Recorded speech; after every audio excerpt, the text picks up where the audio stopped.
jadi nggak bisa mengikuti lagi. Nggak bisa lagi. Salli ala habibina, salli ala Muhammadin.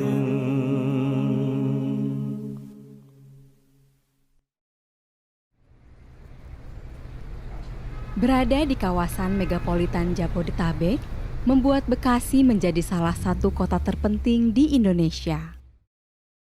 Banyak pabrik-pabrik dan perusahaan-perusahaan besar di kota yang berdiri sejak 1997 ini. Ramainya kegiatan ekonomi di kota yang dijuluki Kota Patriot tersebut menjadi kota terbesar kedua di Jawa Barat dan salah satu kota terpopuler di Indonesia. Jemaat Muslim Ahmadiyah mulai masuk Bekasi sejak akhir tahun 70-an. Dibawa oleh para pendatang yang mencari nafkah di Jakarta. Banyak anggota-anggota jemaat kita di Kabupaten Bekasi ini. Dengan berkumpulnya dan sholatnya juga rumah di Bekasi, sholatnya itu di cabang-cabang, ada yang ke Tambun, ada yang ke Jakarta, ada yang ke Bukit Duri, Tanjung Priuk, dan lain sebagainya. Pada masa itu, Jemaat Ahmadiyah Bekasi masih bagian dari cabang Tambun. Seiring bertambahnya anggota, sarana ibadah pun menjadi sangat dibutuhkan bagi warga Ahmadi yang tersiar di kota Bekasi itu.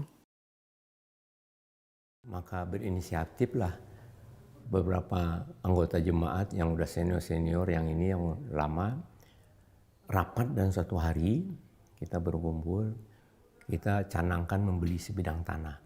Dan kita mengundang juga pengurus cabang Tambun, karena kita masih menginduk ke cabang Tambun soal pembayaran canda dan sebagainya. Setelah pertemuan tersebut, panitia kecil pun terbentuk. Tidak berlama-lama, kepanitiaan yang diketuai Bapak Abdurrahman Sakib bergegas mencari lokasi yang kelak akan dijadikan pusat kegiatan Jemaat Bekasi. Panitia sudah dibentuk, yaitu Bapak Abdurrahman Sakib sebagai ketua pemilihan sebidang tanah, mengadakanlah survei-survei di 3 lokasi. 1 di Jalan Pangrango Terusan, 2 daerah Pekayon, 3 daerah Bintara. Jadi kita lihat lokasi yang di daerah sini cukup ideal dan pertimbangan ada lagi tidak banjir. Maka sepakatlah di antara 3 lokasi alternatif itu, sepakat kita memilih lokasi di Jalan Pangrango Terusan. Tanah dengan luas 1.300 meter persegi pun dibeli dengan harga Rp29.700.000. Dana tersebut terkumpul dari sekitar 15 kepala keluarga anggota jemaat yang tinggal di Bekasi pada masa itu. Meski telah terbeli, masih banyak proses yang harus ditempuh. Salah satunya adalah proses sertifikasi kepemilikan yang tentunya akan berguna bagi jemaat di masa yang akan datang. 3 bulan kemudian kita urus sertifikat tanahnya. Kebetulan kita itu dulu tuh belum ada calo-calo, belum ada kantor notaris yang mengurus. Jadi saya lah yang mengurus.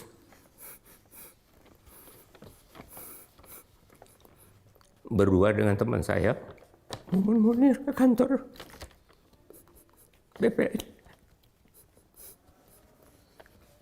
Kantor BPN Kabupaten Bekasi. Dan kita urus. Dalam waktu 3 bulan, didapatlah sertifikat. Setelah dapat sertifikat, kemudian kita bikinlah rumah misi. Rumah misi dari kayu. Kita misi, dan waktu kita belum banyak. 2 lantainya sekarang ini masih ada, ini yang depan. Nah, yang lantai atas untuk sholat, di bawah rumah mubalik. Jadi pada waktu ada rumah misi, ada tempat mubalik, PB ngadrop mubalik di Bekasi ini. Nah, tahun 19 Juli 1997, kebetulan jemaat Indonesia kedatangan cucu Hazrat Masih Maud, yaitu Hazrat Mian Wasim Ahmad. MTA inilah. Sempat beliau meletakkan batu pertama untuk pembangunan masjid itu. 2001 saya itu kan ditugaskan di Kalimantan selama 5 tahun. Jadi nggak bisa mengikuti lagi. Nggak bisa lagi. Akhirnya ya saya cuman nggak bisa ngikutin kegiatan jemaat. Saya bisa nyumbang. Nah, selesailah. Saya bertugas 5 tahun di proyek oleh kantor di luar Pulau Jawa. Selesai juga lah pembangunan masjid itu.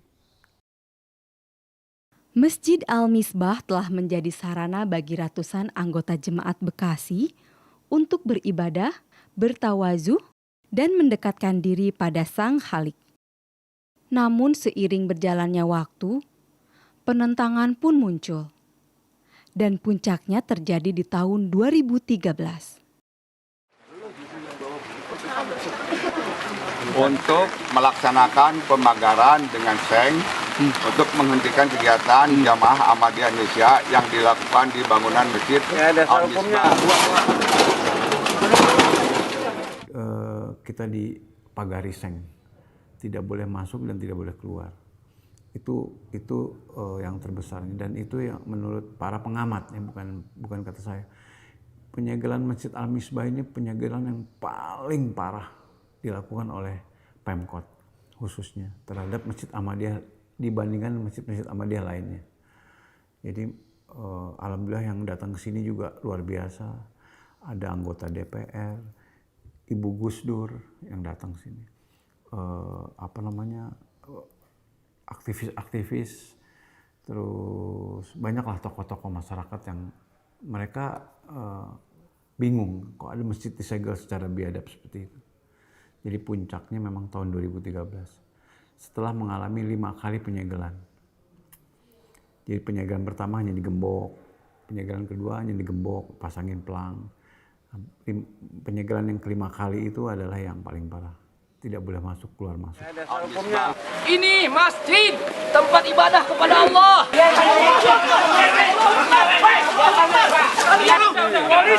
Polisi tolong. Polisi jaga. Jangan. Ya, memang miris sekali. Pemerintah kota yang notabene-nya adalah pengayom dan pengabdi masyarakat, malah berlaku tidak adil terhadap Ahmadi di Bekasi. Bagaimana tidak? Selama 3 bulan, sekitar 30 orang jemaat Ahmadiyah tersegel di dalam masjid. Masa membiarkan seperti ini? Mana tanggung jawab kepolisian? Kita bingung ya, kita bingung di sini.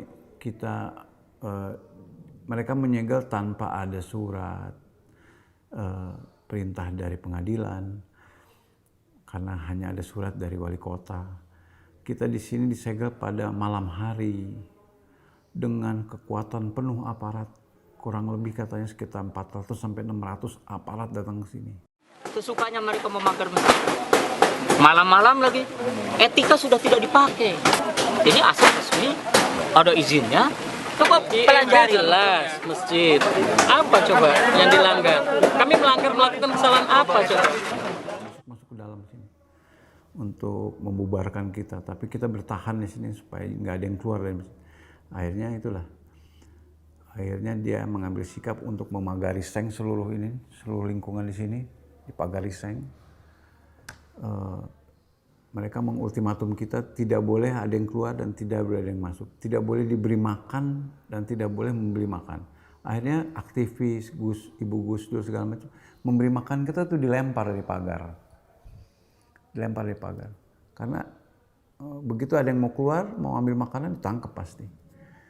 Jadi itulah yang benar-benar mencekam. Kita di sini hampir 3 bulan, nggak boleh keluar, nggak boleh masuk, nggak boleh keluar, nggak boleh masuk. Berani keluar, tangkap. Bayangkan 3 bulan kita di penjara di masjid sendiri di wilayah Bekasi, kota yang begini, demokrasi katanya. Tapi itulah yang terjadi. Dan pemerintah diam. Ini masih tanah kosong, masih kebun. Belum dikonblok. Ini terus nih sepanjang ini, terus sampai ke depan sana. Nah ini mulai dari sini. Terus, Pagariseng terus.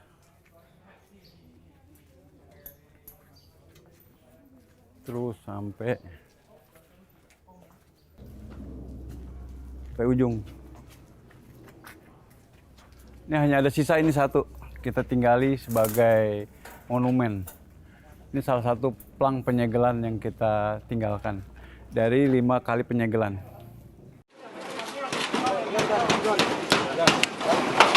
Tenda yang didirikan oleh polisi untuk memantau kegiatan kita.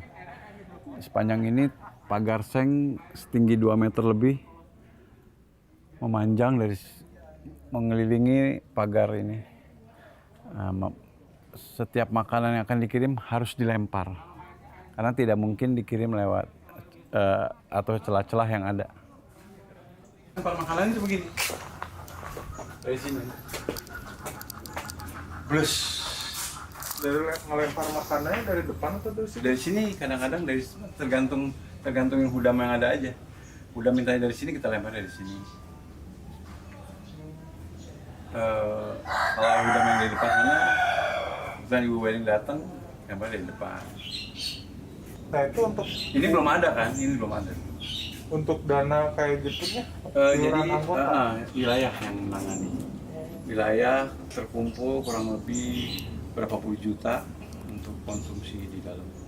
Itu diakomodir oleh Ketda dan Amirda. Di seluruh cabang menyumbang. Terus ditambah dari PB beberapa sumbangan dan beberapa donatur yang cukup lah. Ya kalau untuk makan oke lah. Cuman itulah penjagaan yang jadi siapapun yang keluar masuk pasti didokumentasikan oleh polisi. Dia hanya orang tertentu yang bisa masuk. Jadi Ibu Ketda mengambil sikap untuk membantu anggota-anggota kita yang di dalam dengan memberikan makanan sehari 3 kali, melempar dari luar ke dalam. Begitu juga kebutuhan sehari-hari seperti sikat gigi, anduk, sabun dan lain-lain juga seperti itu. Karena di sini polisi banyak sekali. Selama 3 bulan? Selama 3 bulan. Bahkan mendirikan tenda di sini. 24 jam mereka menjaga kita. Nah itu yang membuat anggota kita nggak ada yang berani seperti itu. Akhirnya karena ibu-ibu yang melempar makanan dari sini, mereka juga nggak berani apa-apa. Saya salutnya sama hudam-hudam dan ansar-ansar di sini pada saat mereka terpenjara ya. Terpenjara di masjid sendiri, mereka merelakan pekerjaannya. Mereka melupakan sekolahnya. Ansor-ansor pun juga seperti itu. Mereka melupakan bisnisnya. Untuk tetap bertahan di sini sesuai dengan perintah untuk tetap menjaga masjid ini. Tapi setelah itu mereka tidak ada yang mengeluh bahwa dipecat atau enggak. Saya tidak pernah dengar itu. Bisnisnya tetap jalan. Pekerjaan tetap jalan, sekolahnya tetap tidak ada yang dikeluarkan. Itulah kadang-kadang mujizat-mujizat yang didapat oleh orang-orang yang penuh pengorbanan pada saat itu ya. Al-Misbah adalah saksi bisu bagaimana para Ahmadi pernah terpenjara di masjid sendiri. Mereka merelakan segalanya demi mempertahankan keyakinannya bahwa tiada Tuhan selain Allah dan baginda Muhammad adalah Nabi dan Rasul-Nya. Seiring berjalannya waktu, luas area Al-Misbah pun bertambah menjadi 2.300 meter persegi. Di dalamnya pun dapat dijumpai guest house, rumah misi, area parkir, perpustakaan mini dan tablik center. Masjid yang diarsiteki oleh Bapak Roni dan Bapak Darwis tidak pernah sepi dari ragam kegiatan. Pertemuan seperti jalsah acap kali terselenggara di masjid yang dibangun pada tahun 1995 tersebut. Para pengurus juga aktif menjalin hubungan dan mengadakan kegiatan sosial bersama masyarakat di lingkungan sekitar. Pengobatan massal, bazar murah, pelajaran belajar membaca Quran untuk anak-anak di sekitar lingkungan masjid adalah serangkaian kegiatan yang saat ini terselenggara di Al-Misbah. Selain sholat 5 waktu, kegiatan seperti tahajud berjamaah, pengajian dan kegiatan badan-badan telah menjadi agenda rutin jemaat cabang Bekasi. Secara letak rumah anggota memang berjauhan ya. Jadi paling kegiatan yang ramai didatangi anggota adalah sholat Jumat, sholat Id, acara-acara tadi yang minggu pertama, minggu kedua dan sebagainya itu dihadiri sama anggota. Dan alhamdulillah antusias anggota untuk menghadirinya cukup baik gitu loh. Kita juga punya absensi ya. Ini kalau setiap ada acara nih parkiran ini penuh. Jumlah anggota Bekasi per hari ini sesuai tajen 388 kepala. Tersebar di beberapa wilayah. Karena anggota kita berjauhan, kita create kelompok. Ya, kita ada 7 kelompok. Ada 7 kelompok dipimpin oleh para ketua kelompok. Jadi supaya kegiatan terus berjalan, dalam 1 bulan itu ada juga pengajian kelompok yang dipimpin oleh ketua kelompok, bergantian di rumah anggota-anggotanya tersebut. Jadi contoh, kebetulan saya ketua kelompok juga di Pekayon, saya punya anggota ada 17 kepala keluarga, saya gilir aja tuh, sebulan cuma sekali kok pengajian kelompoknya. Jadi kadang di rumah saya, terus di rumah si B, rumah si C, sampai 17 kali giliran, balik lagi ke saya, dan seterusnya. Begitu juga kelompok-kelompok yang lain. Nah, pengajian kelompok itu dipimpin oleh Pak Mubda. Namun kalau Pak Mubda berhalangan, biasanya beliau mendelegasikan ke mubalik-mubalik di wilayah Jabar 1 untuk memimpin ke rumah anggota tersebut. Seperti itu. Di masa pandemi pun masjid-masjid ramai. Tentu dengan mengikuti protokol standar kesehatan yang telah ditetapkan. Al-Misbah telah menjadi bagian yang tak terpisahkan dari 388 anggota Jemaat Ahmadiyah Bekasi. Karena adanya pandemi, rumah-rumah anggota jadi ramai dengan kegiatan daras Quran yang dihelat secara online. Semenjak pandemi COVID ini, alhamdulillah setiap pagi setelah sholat subuh jam 5.15 sampai jam 6, kita adakan daras lewat Zoom. Sebagai narasumber Pak Mubda, dan alhamdulillah selalu dihadiri oleh minimal 30 sampai 40 kepala keluarga. Sebagai salah satu kota metropolitan, Bekasi memiliki tantangan tersendiri bagi mubalik. Di antaranya adalah minimnya generasi muda di cabang dengan nomor 183 ini. Dapat saya kemukakan bahwa karakteristik jemaat di Bekasi ini, karena masuk ke perkotaan begitu ya, sehingga orang-orangnya pun kebanyakan jadi sibuk dari sisi waktu. Mereka sibuk, kemudian tempatnya pun berjauhan, gitu ya, sehingga untuk datang ke masjid itu harus betul-betul terjadwal dengan ketat, dengan baik. Di Bekasi ini lebih banyak ke anggota Ansor, gitu ya. Kalau di persentase kira-kira 65-67-an ini. Jadi generasi penerus Hudam ini hanya 33%. Jadi setengahnya. Jadi ini untuk ke depan ini harus betul-betul diperhatikan, karena dari Ansor ke Hudam lalu ke Atfal ini cukup jauh ininya. Cukup jauh.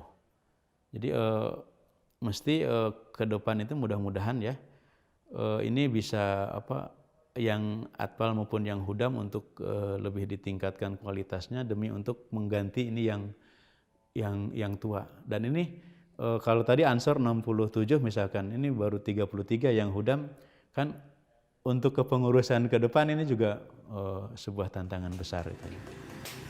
Riuh dan sibuknya kehidupan perkotaan telah menjadi tantangan bagi kita bersama. Di kota satelit Jakarta ini, sebagian besar anggota Jemaat Bekasi banyak yang berwirausaha. Salah satunya adalah bisnis edukasi finansial yang digeluti oleh salah seorang Hudam Bekasi dan juga turut mempekerjakan para Hudam lainnya. Kalau kita ngomongin karyawan, nah memang 100% Hudam. Nah, jadi gini ceritanya, ketika kita mulai butuh tambahan tangan baru gitu ya memang ada salah satu Hudam yang kebetulan sudah tidak bekerja lagi, akhirnya kita hire karena saya tahu dia punya kualitas. Tapi di sisi lain memang punya kenyamanan karena ini seorang Hudam gitu kan.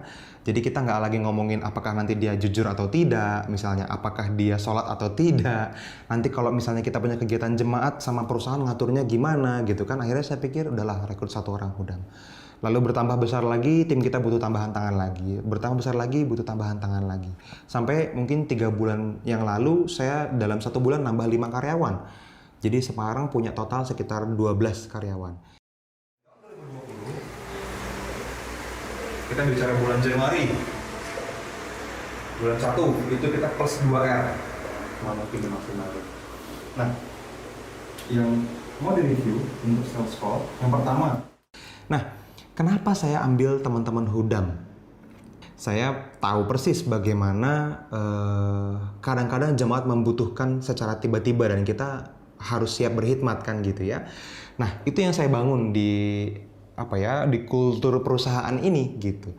Bagaimana kita bisa tetap berkhidmat tapi tetap mengejar dunia karena semua orang punya rezeki masing-masing, punya keluarga masing-masing, punya impian masing-masing secara duniawi. Tapi tetap yang namanya berkhidmat di jemaat buat saya pribadi jelas yang paling utama.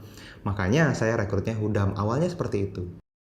Didasari oleh banyaknya masyarakat yang kurang memahami masalah keuangan, Fadli memberanikan diri membangun jaringan bisnis yang bergerak di bidang finansial. Dan saat ini bisnisnya menjadi salah satu yang terbesar di Indonesia. Secara tidak langsung, perusahaan yang dirintis sejak tahun 2018 ini telah membantu para Hudam yang terkena PHK akibat pandemi COVID-19. Dan kita sama-sama tahu semua industri hampir itu terkena efeknya. Ternyata banyak saudara-saudara kita yang sesama jemaat ya, sama-sama anak Ahmadi itu kok mulai terkena efeknya. Ada yang ngajar di sekolah jadi guru BP tiba-tiba harus di PHK, itu kita hire. Atau ada juga misalnya yang kerja di perusahaan kontraktor, tiba-tiba nggak punya project sehingga nggak bisa gaji karyawannya, harus di PHK juga. Ya sudah, itu kita hire juga. Dan ada juga contoh misalnya yang kerja di airlines misalnya, di salah satu airlines besar di Indonesia dan sudah bekerja bertahun-tahun dengan lumayan bagus sebetulnya karirnya, terpaksa dirumahkan juga. Nah itu juga kita hire sehingga ketika pandemi ini justru kita menambah karyawan lumayan banyak. Sehingga 100% yang ada di perusahaan ini semuanya anak Ahmadi. Sampai ke yang masak juga sama. Yang bersih-bersih juga sama ngurusin kebersihan. Yang nukang juga sama. Sampai ke marketing, semua tim admin, semua tim analis, semuanya adalah Hudam isinya.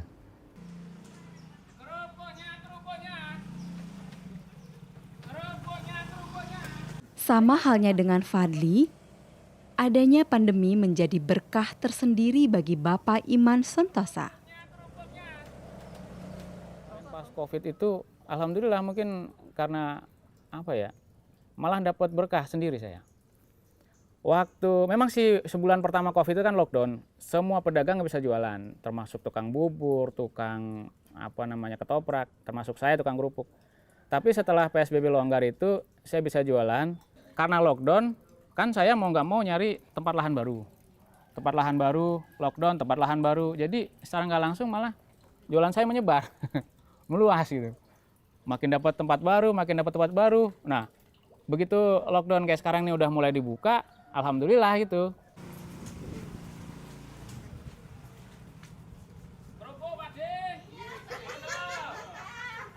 Nah, kerja ini saya jalanin berdua aja sama istri.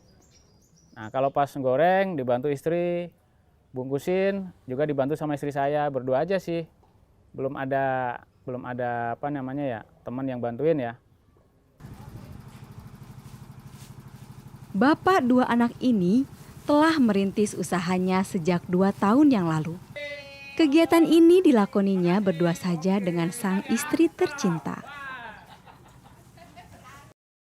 Hari-harinya diisi dengan berkeliling dari komplek ke komplek untuk menjajakan barang dagangannya.